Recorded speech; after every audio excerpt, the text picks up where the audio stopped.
Hi, everybody. Welcome to the Leadership Exchange. This is where we have candid conversations with forward thinking business leaders who are shaping the future of business. This podcast is for business leaders by business leaders. I'm Jason Zickerman. I'm the CEO of the Alternative Board, or Tab Boards International. Today's conversation sits at the intersection of two of the most powerful forces that are shaping business today: the rise of artificial intelligence and the growing hunger for genuine human connection. So, as technology becomes more capable of doing what we do, the question really is, what becomes more valuable about who we are? Our guest today, which I'm super excited to have, is Dr. Payal Beri. She has been thinking deeply about this question for her entire career. As an organizational psychologist and the founder of RK Empathy, Dr. Beri has dedicated her entire career to helping purpose-driven leaders harness the power of human connection. And her work with organizations like NASA and Google proves this is not just a soft science, but rather it's a strategy. And I think we could all use this strategy. So, Dr. Beri, welcome to the Leadership Exchange. Super happy to have you here. Thank How you are you? so much. So excited to be here with you. Yeah, it was so wonderful to have you speak at our conference, that's a pretty robust audience and a very sophisticated business leader and advisor, and you wowed them. So the fact that you're joining us here today and sharing your knowledge with all of our listeners is really wonderful. So thank you. Thanks for taking the time to do that. No, absolutely, Jason. And I have to say that, I do a lot of keynotes, I speak at a lot of places, but I was wowed by the business leaders that you have really culminated at Tab. It was incredible to see how not only engaged they are, but how much they actually care about their relationships with and it's deeply infused into who they are. And it was really obvious. So, I mean, kudos to you for really building a phenomenal group of leaders. I appreciate those thoughts, and they do. They care more than anybody else I've ever seen, which is a really nice tie into what we're going to talk about today. So, thank you for that little entree. So, let me ask you, Dr. Berry. Mhm. You've worn many hats over the course of your career: organization psychology, immersive experience design, clinical therapy. All of those experiences seem to be pointing to the same North Star, in our opinion. So, before we dig into the big ideas of today, you mind sharing a little bit about your journey and how all those threads came together into the work that you're doing today? Yeah, absolutely. I think that it's really important, and I say this often, that we may all, and we see this happening a lot nowadays, where people have portfolio careers and they move from one, they may have been an executive and they move out and they start becoming an entrepreneur. And then maybe they start doing another type of service or provider, even as an entrepreneur. And I always say this, that the core of who you are and the core of your why and what you care about, that never changes. That is always the same. The physical manifestation of how you share your why and how you provide that can change. You can be a brick and mortar owner one day, and you could be a service provider and a thought leader another day. But your messaging and what you care about matters. So when I think about my journey, and I think about the fact that I grew up as a third culture kid. So that means that before the age of 10, I moved 18 times across the world. And that 18 18 times. times, different countries, continents, all of it. So you Amazing. can imagine, even as a kid, how many cultures, people, values that I was continuously having to adapt to and learn. And that set the tone of why I, moved into psychology, why I cared so much about human behavior. And really at the core of it is curiosity. And so one of the things that I learned through my journey as being a clinical therapist, doing home based counseling in New York, whether it was an organizational psychologist working with executives in corporate or curating immersive experiences, is that at the core of everything, people want to feel seen. People want to feel how they are treated. And that at the core of that part becomes the relationship economy, which is everything that our Empathy and me like are on a mission of. And what I consider is that through seeing people across different socioeconomic classes, different leadership positions, at the end of the day, a human being is a human being, and what they care about and how they respond to you really matters in the way that you show up and you have empathy, you have compassion, and that you show them that you are someone that they can trust. So my journey, regardless of the fact that they may have been in different spaces, the culmination of everything comes down to how are you cultivating relationships to deepen your impact, to cultivate the impact that you hope to make that ties directly back to your purpose and your why. Yeah, that's fantastic, Dr. Barry. I mean, and I could totally see how all three of those stages of your career have led to where you are now. And now it just seems such a wonderful, deep, meaningful purpose that it's Yeah. got to be really exciting for you because I know when you share your thoughts, it really resonated with a very large group of folks who are dealing with this on a daily basis. So there is this growing belief in business that human connection is not just a cultural value. It is actually becoming one of the most important drivers of business success. So, what many are now calling, and you just mentioned it just a moment ago, the relationship economy. Dr. Berry, how do you define that? And why do you think that this particular moment that we're all in right now is forcing this relationship economy to the surface? Like, why is this becoming such an important conversation for all of us to have right now?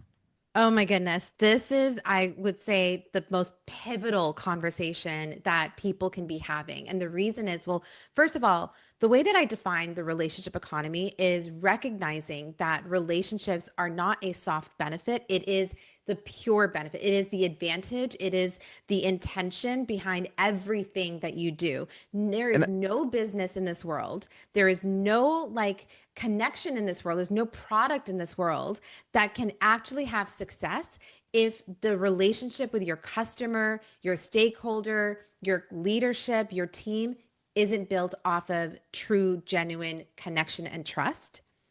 And so when I talk about the relationship economy, I talk about it from the place of it is where there's three pieces to it that really build your customer loyalty, your employee retention, and your brand trust. And the reason why it's really important right now is because of AI, right? yeah. So AI is right now, taking care of all the transactional layers of every business. So everyone right now has the same tools, the same speed, the same scale. It has democratized entrepreneurship. It has made it a 12-year-old is building a business on, using Claude or ChatGPT. So the only thing left to differentiate is how you make someone feel. The thing is that the more AI content that we see on LinkedIn, the more AI generated images that we see. Now there's video content that is AI generated. So it makes people actually care deeply about, wait, I can't trust this. Is this real? Is this fake? Is this a fraud? What is this? And as humans, we need to feel connected to other humans. And so that's where when we have the more human you are, the more you're actually going to be seen as high value. The second piece is that, we are in a trust collapse because of this, right? So institutional trust is at historic lows. Loneliness is being called a public health epidemic. People are starving for genuine connection. And so this is where the more that we see AI, the more that we see things that we cannot trust, we are going to want to hear your voice. We're going to want to see you. We're going to want to have in-person experiences, touches, intimate experiences where it's bringing us together because that's the only way to trust that this relationship is genuinely someone that cares about what I have to offer and it isn't something that's just been systemized. And Such a so solid point. Such a solid point. so all of that, plus the post-pandemic, both employees and customers are recalibrating what they are willing to tolerate. So they want to build something along with someone that they can truly trust. And so whatever can be automated, that will be automated. And so what's left is the humanity. And that can never be replicated by AI. It can And never be. I think that's really what we really need to dig into here because first of all, Yeah. what I really like that you said, this is when you dig into this relationship kind of, when you dig into what makes us human, because AI doesn't care. AI doesn't see potential, so all these things in that connection, it is, as you said, it is an advantage and it is Mhm. strategic and it is a differentiator at this moment in time for sure. So I love that. Absolutely. So, and yet when we talk about all this, we find it so fascinating about this moment, the paradox that we're living in, because the very technology that many of us have feared will make human interaction obsolete is doing really the opposite right now. And it's those who seem to be leaning into that have what you said, the advantage. So it's shining a light right now on how much we need each other. So, how do you think about the relationship that one has with AI and human connection? And why do you believe that the rise of AI is actually deepening all of our demand for the analog? Yeah, great question. I'm going to give a nerd question and then I'm going to give Yeah, like go for a it. leader I question. love it. So, so one of the things is to understand that, no matter how advanced that we get with technology, and I don't care how much Elon Musk wants all of us to become robots, we're not going to be. And what we know biologically about human beings is that human species function better in community with each other. And so when we have a pendulum swinging so fast and so deep into technology, that is what is happening is that no matter how much we want to see technological advancements and improvements, our biology as human beings is going to revolt against that. Because in order for us to actually survive, we need to be in connection with each other. We need to see each other. We need to experience each other. We need that part. So that is why when we talk about how with the rise of AI, we're seeing the analog is because that the AI is a tool. It's not a replacement of Tool. us, That right? that's what everyone. It's a tool to be It's a used. It's tool. not a tool to replace. Absolutely. And so when we think even about from a historical perspective, right? Every major technology triggers some opposite analog wave. So the printing press gave us then people had found like, wow, handwritten letters felt so much more precious, right? Recorded music actually gave us live concerts.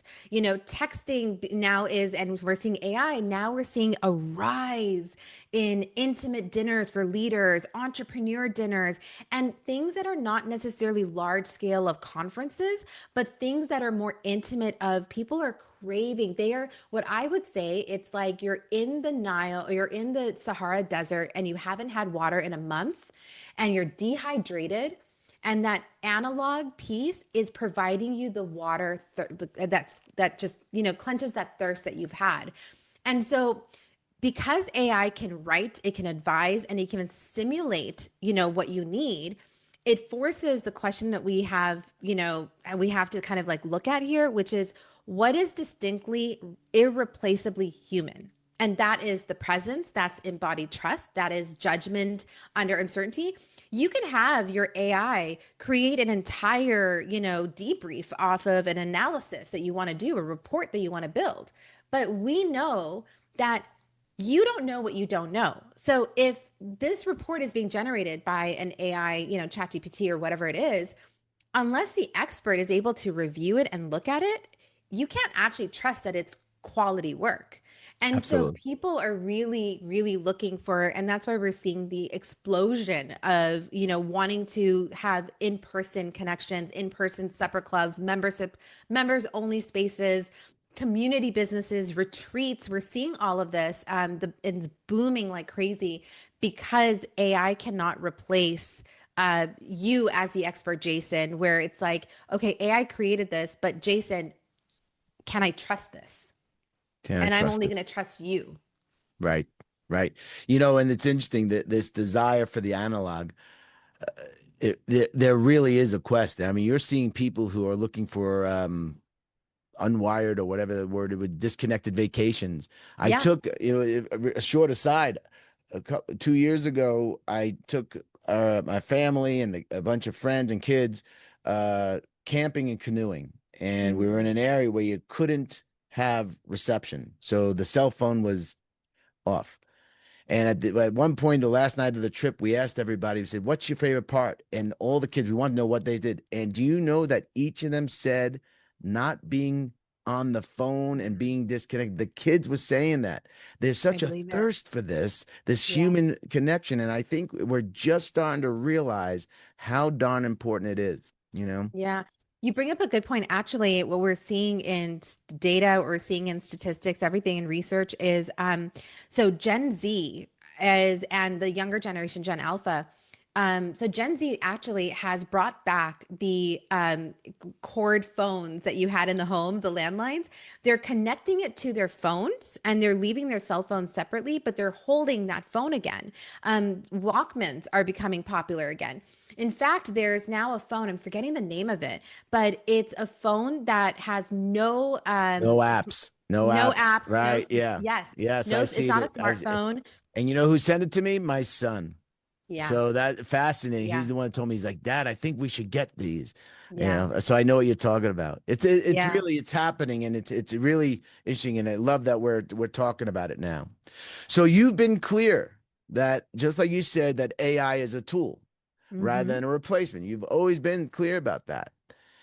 And the real opportunity here lies in using it to free up time and give us more capacity for the human work that actually moves people.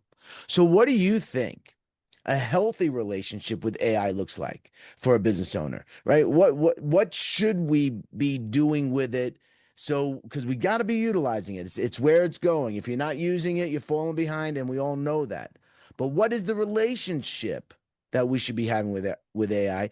And how do you feel the leaders that you work with use in a way that serves their deeper purpose rather than distracting from it? That's what I Yeah. think people really need to know.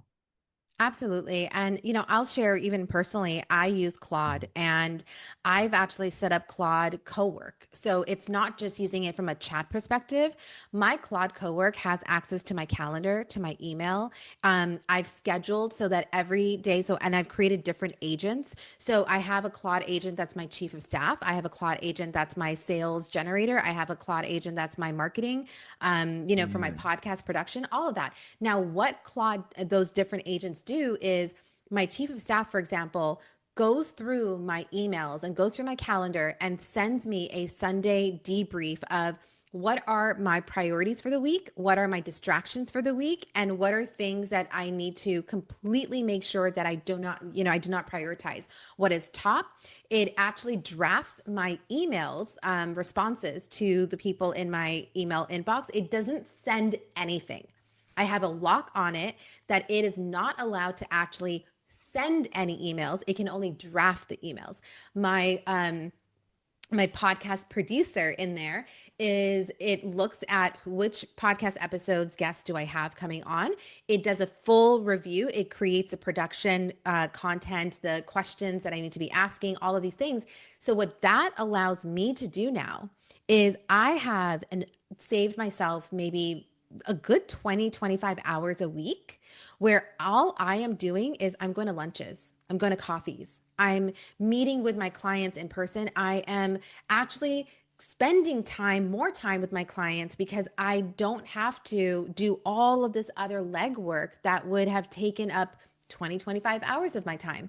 So what I am also doing and the making sure that I have parameters around this is that I'm making sure that it never sends an email, like I mentioned, that it never does any action. Like it doesn't send like I'm still writing my email content, my emails that go out every other Sunday. I write those.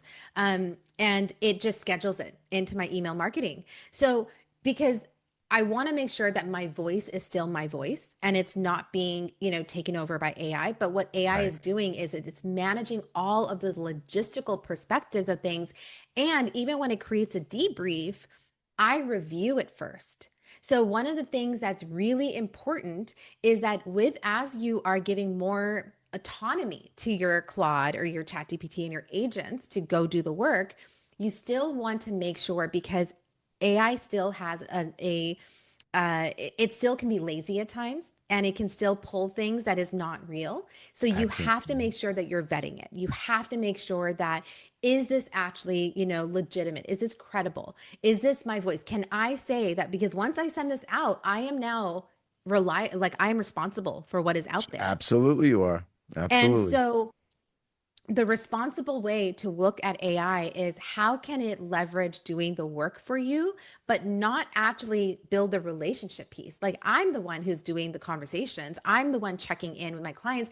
It's reminding me that, oh, you talked to Jason on, June 24th, and maybe in 3 weeks is going to send me a reminder to say, hey, the last conversation you had with Jason was around these things. This was what you were supposed to send to them. You still haven't sent this.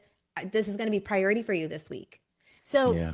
it's it's allowing you to focus on the relationships. And that's what when I work with my leaders, that's what I tell them. And that's how I help advise them, is that when you're using AI, look at it as a tool that helps you reduce some of that admin logistical stuff that you cannot, that's taking away from you having those conversations with a new client, from the difficult conversations with your team members, from spending time on the values and the culture that you're trying to set within your organization.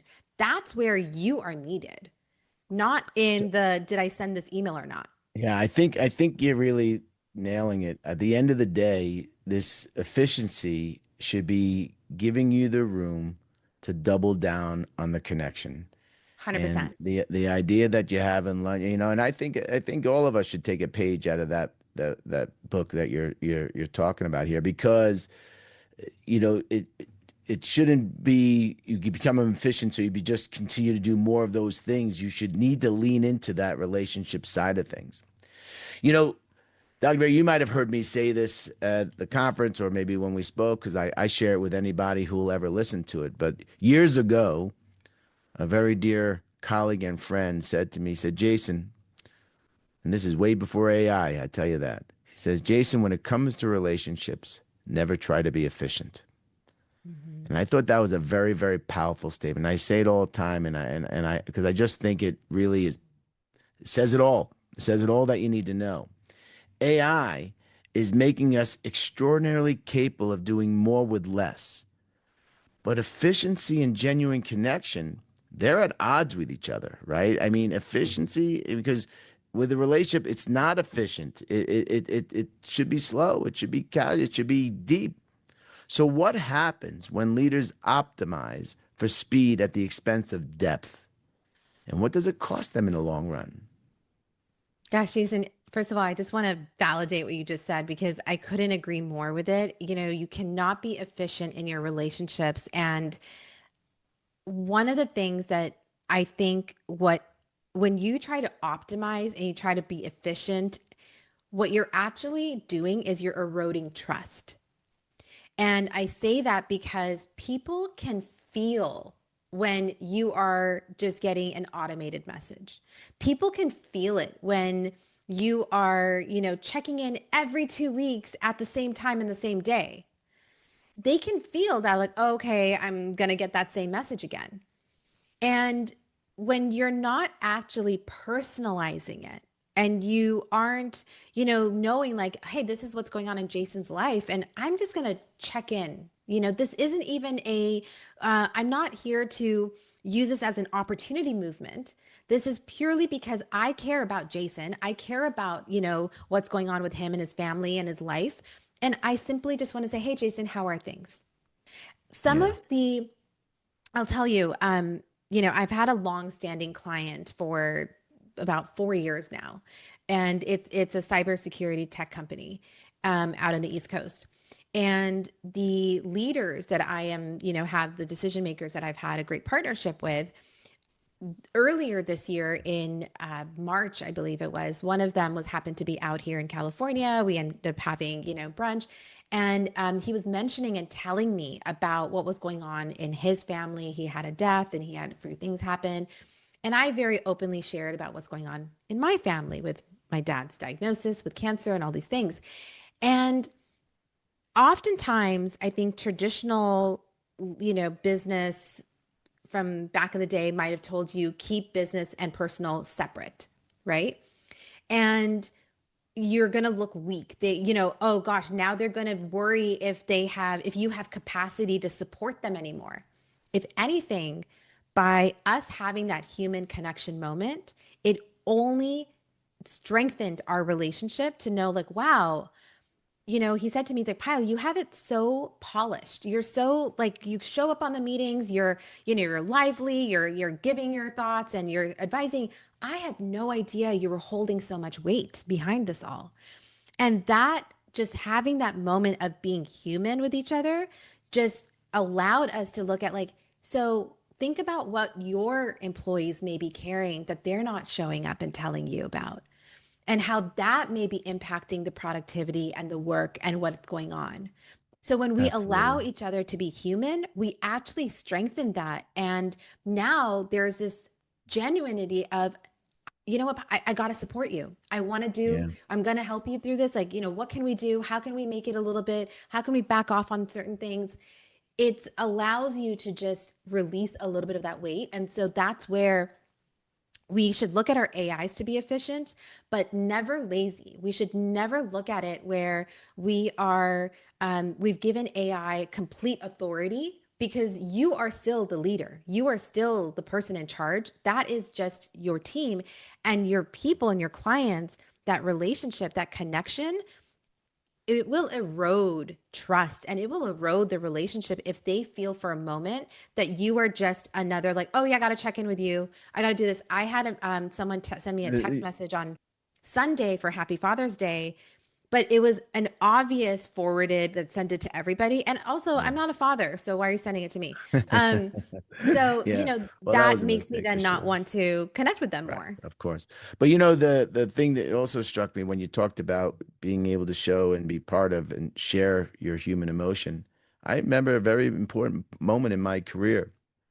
I used to, when I was a much younger CEO, I thought I had this certain image I had to be and this point, and I was giving a talk or opening a big meeting, and I was eulogizing, I guess, someone that we knew that passed away, who was a very, very special person to our community and to me personally. And as I was talking about him, I started tearing up and all that. And then I remember saying, "Oh, I'm so sorry. I felt terrible that I started showing that emotion." And I had a person come up and says, "Are you kidding? You just brought the entire room to realize that you're feeling something and that's important. And you don't understand that you brought the whole room closer together to you." And it was a really eye opening moment because where I thought I had to be a certain thinking or a certain way, the opposite happened. And it was a pivotal moment in my career, I have to say. So I totally appreciate what you're saying. So let me ask you this. Tab a little bit. We show up for each other in ways that go far beyond transaction. Mhm. And we always say this isn't a transaction. We are in the people business, really understanding them. Dr. Berry, from your perspective, what is it that makes the kind of intentional community so powerful, especially when all of us as leaders are navigating disruption that's going on right now? Yeah. Yeah, again, like I said, Tab is definitely a very unique and wonderful community of leaders that you see it. I felt it in that room, I appreciate that. and felt it, even after, with some of them keeping in touch. Um, I think intentional community is the single most underrated leadership resource available today.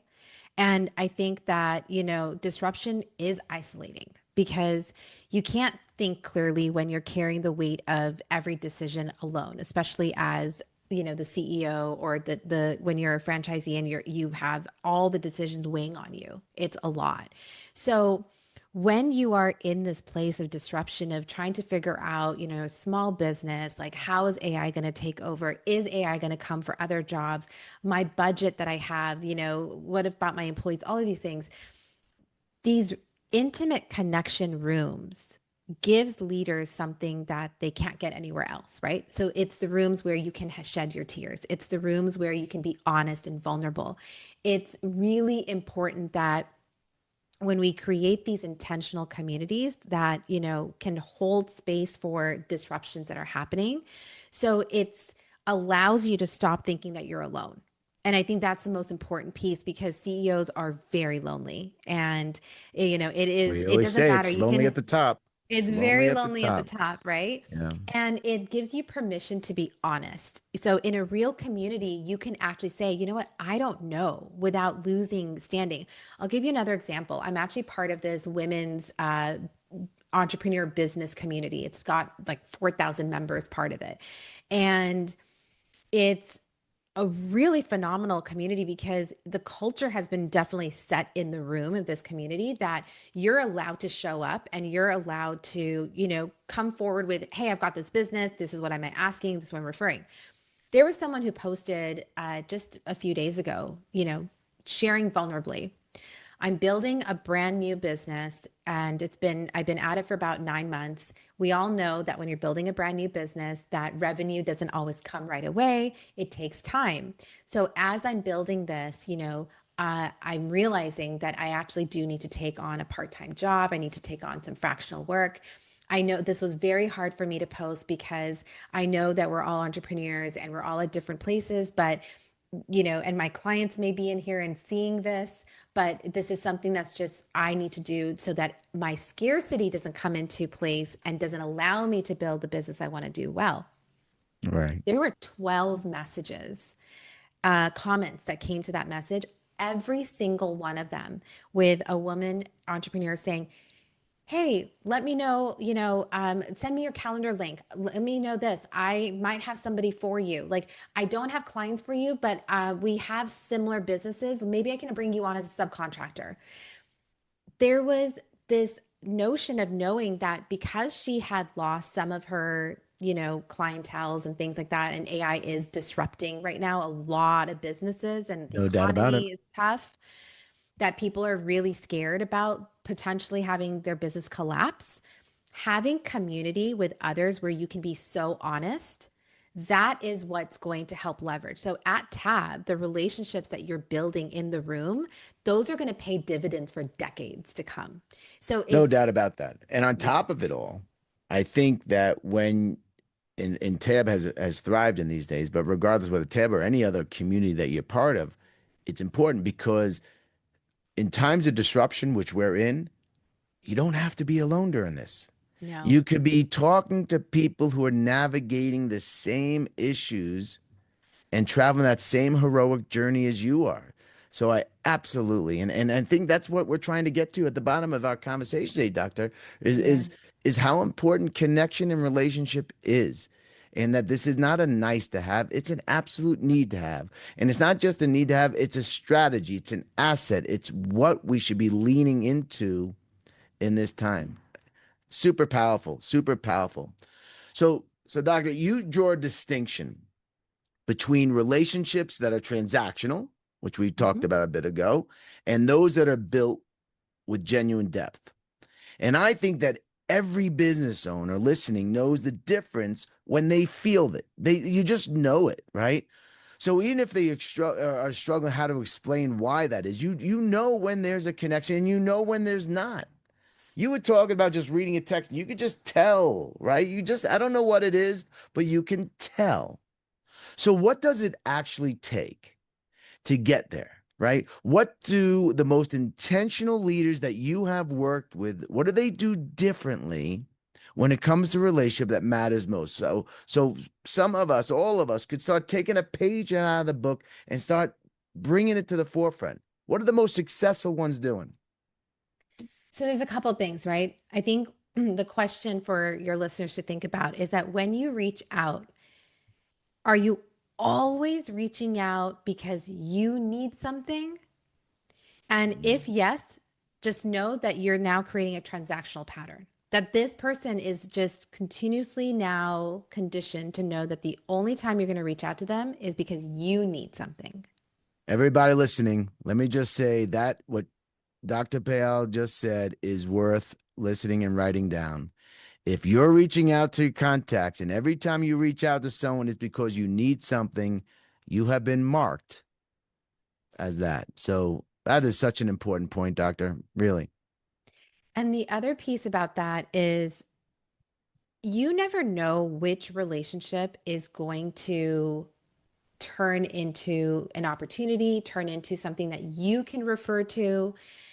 I think one of the most powerful skills that you can have is being curious. I think the more curious you are just about the person, when you see them for who they are. So to give an example, I host, the changemaker dinners, and these dinners are with purpose-led changemakers, entrepreneurs who come and we connect on who the human is behind that. And what I mean with that is that the one major rule at these dinners is you cannot ask the question, "What do you do for work?" And you cannot share what you do for work.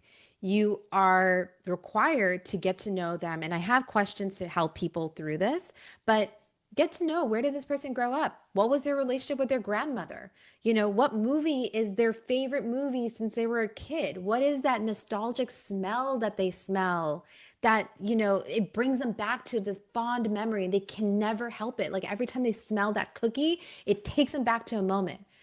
Because when you get to know the person for who they are, what gets them excited, what makes them happy, you're actually uncovering a lot more of what they care about.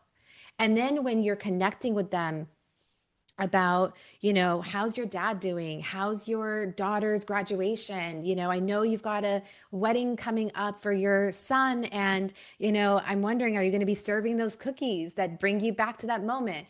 Right. That tells the person that you genuinely care about them. And that I'll you give an listened to them example. and that you listened. A I hundred mean, that's percent. it makes a big, big difference. And you're Absolutely. honest, right? I think Yeah. that's the other piece, is that you're really honest. I was on a flight to, I think it was to DC or New York. I'm forgetting where. Anyways, I'm sitting on the flight. There's this man sitting next to me. We strike up a conversation. He's probably in his like late 60s or something. He ends up telling me that he's a grandfather clock technician. Hmm. And I was like, what? And I just started asking him all these questions about grandfather clocks and, who buys them still and like, what does that Yeah. look like and all these things. And then he asked me what I do. Turns out his wife does exactly the type of work that she needed my support with. He brings her back from the back of the plane to sit next to me. We have a conversation. I 3 weeks love it. later, she reaches out and she's now one of my clients. Isn't that amazing? Amazing. Doctor, I have so many more questions to ask you, but although we're not quite the 3 hour podcast, but I want to keep going so much. I have so much I want to talk to you about. But I'm going to wrap it up with this final question. I like to have a little bit of fun at the end of our thing. This has really been a wonderful conversation. And first of all, let me just say I want to thank you for the depth and your generosity that you brought to it because I just feel it. You're wonderful that way. But before we close, I want to finish with something, like I said, a little bit fun. At Tab, we're proud to be a global community of business owners. You have lived a true global experience in your whole career. Is there a song? Is there a place? Is there a memory of your travels that have stayed with you? Something that captures what it feels like to connect across cultures? Is there something that pops out that really this sums it up for us, or this is a big thing for you? Oh my gosh, you just reversed it on me. Yeah. Uh, You know, the first thing that popped into my head, and I will say this, and it's going to sound really wild, is I I love planes. I Mm. love planes. I love everything about getting on a plane. I love seeing, because based off of where you're going, they serve you that kind of food. Their movies that they're showing have that kind of, they tailor it to that as well. The flight attendants tend to be that. So if you're flying, like for example, I flew with Cathay Pacific, and so then there's, Chinese food and there's things like that. And flying with Emirates, you get this Middle Eastern flair to it. And I think and then you get to meet people from everywhere on this plane, and you just wonder about where their journey is taking them. So my first flight was when I was 6 days old. And I think that for me, flying and planes have always been that connection thread to it can literally take you anywhere. And I'm a firm believer that traveling is the best education that you can ever have. Oh, no doubt about it. No doubt about it. I love that you shared that. Thank you for that. All right, Dr. Payal, thank you. So that brings today's conversation to a close, everybody. I just want to say a big thank you to Dr. Berry for joining us and for the thoughtfulness and generosity that you brought to this and every part of what made this conversation special. So, to everyone listening, I hope that you're walking away with renewed appreciation for the relationships in your business and in your life. In a world that is moving faster than ever before, the most powerful thing that any of us can do may simply be to slow down long enough to truly connect. It's not a soft science, it's a skill. I mean, it's a strategy and it's an asset, but it's also what makes us real. So, with that being Absolutely. said, Dr. Payal, I appreciate you. I look forward to our next conversations. And to everybody listening, please be well, be safe, and as always, be kind. Take care, everybody. Thank you, Dr. Payal. Thank you so much.